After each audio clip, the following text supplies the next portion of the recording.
Kokumba est un village de la sous-préfecture de Satamansoukro, région du Hambol. Dans ce village peuplé de plus de 2000 âmes, la scolarisation de la petite fille est loin d'être une réalité. En dépit de tous les moyens déployés par le gouvernement, seulement une fille sur 10 a la chance d'aller à l'école. Aux travaux champêtres, les femmes ont leur part.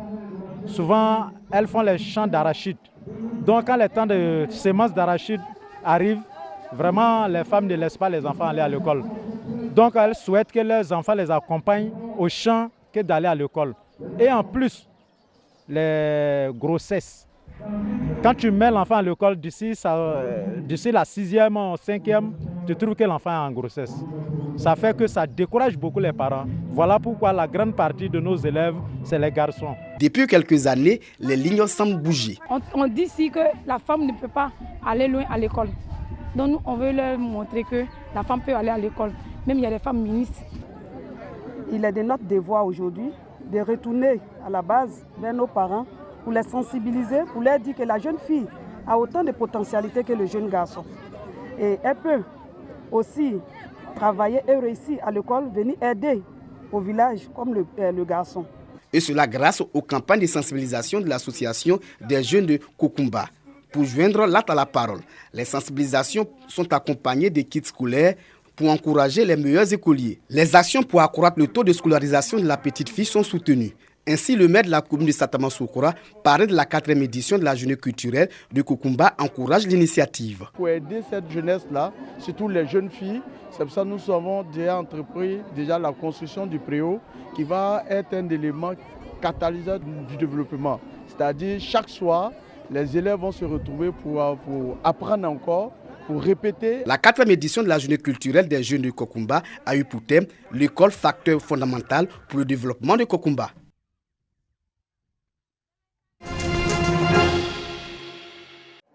C'est avec son projet Lukonon, qui signifie à la maison en langue malinké, que ce groupe d'étudiants a remporté le premier prix de la 3e édition de la compétition Les Génies de l'éducation numérique ivoirienne. Un premier prix doté d'une enveloppe de 500 000 francs CFA pour encourager une idée de génie. Lukonon est en effet une plateforme web qui permet à la population de rechercher de manière fiable et intelligente des propriétés immobilières en fonction de ses critères, c'est-à-dire en fonction de son budget, en fonction de ses préférences, la localité où on veut habiter. Le deuxième prix, avec une enveloppe de 300 000 francs CFA, a été reçu par les étudiants porteurs du projet Ecotech, une idée destinée à résoudre les problèmes de salubrité. Notre projet consiste à déployer des poubelles intelligentes dans les différentes villes d'Abidjan. Les poubelles, lorsqu'elles sont pleines, elles vont se fermer automatiquement et elles vont envoyer des signaux aux différentes structures d'assainissement. Ceux-ci, lorsqu'ils reçoivent le signal, ils auront la possibilité de déployer un véhicule spécialement pour aller vider le contenu de cette poubelle-là. Les 5 premiers groupes ont été primés sur les 10 en compétition.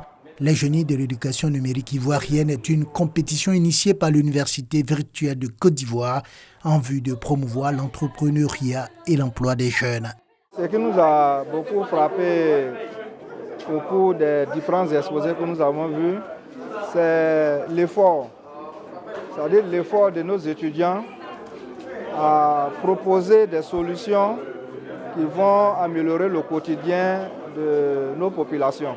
Nous avons un défi très important, c'est le défi de l'employabilité. C'est-à-dire comment faire pour que ceux que nous formons puissent trouver facilement de l'emploi et mieux pouvoir créer aussi des entreprises.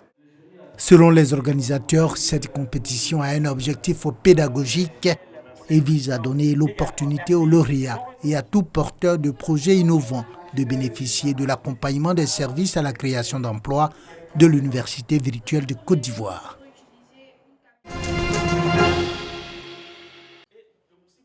Salle de réunion de la préfecture de Yamoussoukro. Des têtes couronnées et plusieurs leaders communautaires suivent avec attention une projection avec des explications appuyées d'un spécialiste. Le programme national de lutte contre le paludisme sensibilise ainsi les populations à adopter les bons gestes pour mettre fin à la multiplication des moustiques responsables du paludisme. Pour cette année, 4 régions en zone rouge, dont le Bélier, ont été retenues.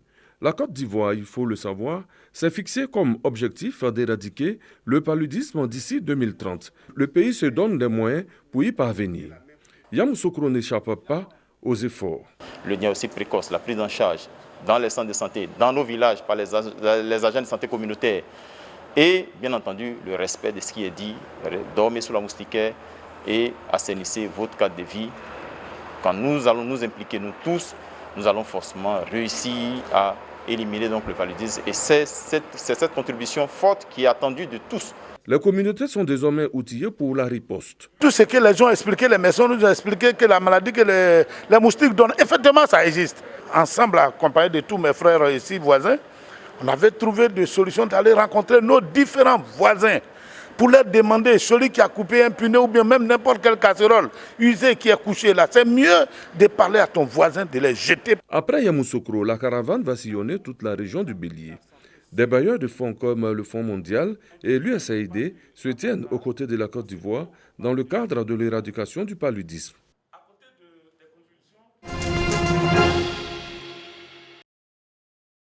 Les populations les plus démunies des villages de Tokoradi, Napouagi et Kwadiokro dans la sous-préfecture de Gabiagui, département de San Pedro, vont bénéficier à leur tour du programme Filet socio-productif, une initiative du gouvernement avec l'appui de son partenaire, la Banque mondiale, qui consiste en l'octroi d'allocations trimestrielles non remboursables de 36 000 francs CFA. Dans la sous-préfecture du Gabiagui, les villages de Tokoradi, Napouagi et Kwadiokro ont donc été tirés au sort. Le sous-préfet Bambangolo Fatogoma est allé porter cette information aux habitants. Il leur a expliqué comment les bénéficiaires vont être désignés. Les populations seront très impliquées dans le choix de ces personnes. Elles feront des propositions et c'est elles qui savent qui sont réellement les personnes pauvres. Des personnes qui ne peuvent même pas avoir 300 francs par jour. L'État a décidé de les identifier et de leur apporter des aides. 36 000 francs par trimestre, à raison de 12 000 francs par mois. Il y aura une enquête, une présélection et une phase de consolidation de la liste qui sera faite ici même au village par les populations elles-mêmes. Actualité oblige, le sous-préfet Bambangolo Fatogoma a appelé les populations à la paix et à la cohésion sociale, surtout en cette année de l'élection présidentielle. Nouveau traumatisme pour les habitants de Beyrouth. Un incendie embrase le port de la capitale libanaise. Les pompiers luttent contre les flammes avec l'aide d'hélicoptères de l'armée.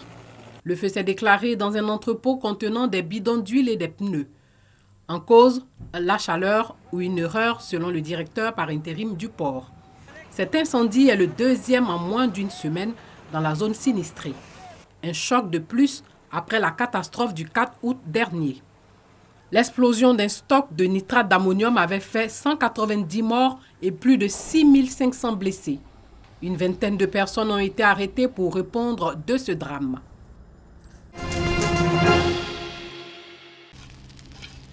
Pineric, Californie. Spectacle de désolation dans la région de Fresno. Des incendies d'une ampleur historique ravagent la côte ouest des États-Unis. Des milliers de personnes ont dû être évacuées. Comme vous pouvez le voir derrière moi, les gens arrivent ici. On prend leur température et on leur demande s'ils sont en bonne santé ou s'il faut qu'une infirmière vienne le voir immédiatement. Si tout va bien, ils peuvent rentrer à l'intérieur. Ils parlent avec l'un de nos bénévoles qui étudie leurs besoins. On les loge à l'hôtel car on veut éviter une propagation du Covid-19. Je ne savais pas qu'on allait être évacués. C'est arrivé à la dernière minute. Ils nous ont dit non, il faut évacuer. Alors, il faut faire ses affaires, faire ce qu'on peut et aider les voisins.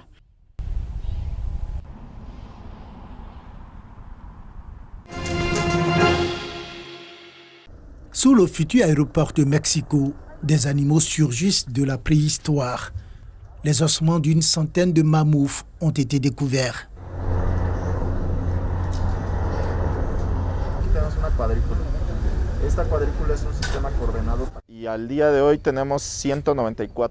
À ce stade, nous avons 194 points de découverte paléontologique et nous y avons retrouvé plus de 100 mammouths, des chameaux et des chevaux, des bisons, des oiseaux, des poissons, des antilopes et des rongeurs. Ce n'est pas un cimetière, mais une zone boueuse où les animaux se sont enlisés. Il y avait dans cette zone beaucoup de ressources naturelles suffisantes pour que ces animaux y viennent très longtemps et sur plusieurs générations. Donc cela a attiré beaucoup de mammouths et ils se sont retrouvés coincés, comme c'est le cas de cet animal. Ils sont tous morts ici. Cette découverte inattendue a ralenti les travaux du nouvel aéroport. Un musée sera consacré aux mammouths et autres animaux trouvés dans la région.